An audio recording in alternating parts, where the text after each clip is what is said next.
आज महाविकास आघाडीचे लोकसभा उमेदवार वसंतराव चव्हाण यांच्या प्रचारार्थ नांदेड उत्तर मतदारसंघामधील बैठक पार पडली। या बैठकीला संबोधित करताना लोकसभेचे उमेदवार म्हणाले की ज्या माणसाने भर चौकामध्ये तुमच्या आणि आमच्या साहेबांना चप्पल आणि बुटाने मारले त्याच्या बाजूला तुम्ही बसला आहात, थोडी तरी नैतिकता पाळायला हवी होती। शेवटी लाचारी तुम्ही पत्करली, अशी टीका अशोक चव्हाणांवरती लोकसभेचे उमेदवार वसंत चव्हाण यांनी केली आहे।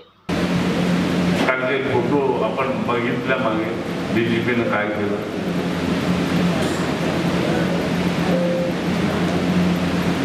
आमचे साहेब होते, तुमचे साहेब होते, आमचे साहेब होते। अब फोटो ठेवून चौकामध्ये ज्या लोकांनी जोडे मारले, हातात चपला घेऊन त्यांच्या बाजूला तुम्ही बसलात, लायकी थोडं तरी अंतकरणाला आपण माणुसकी असेल तर जपली पाहिजे। मला हे सांगायचं, एवढी लाचारी कशासाठी?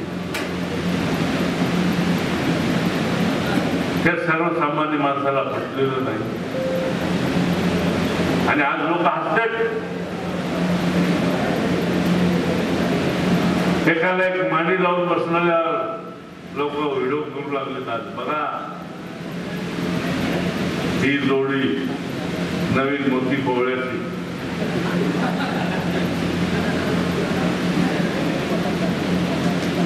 ते लग्नात करणार, आम्हाला ते म्हणायचं नाही। आम्ही जे बसलो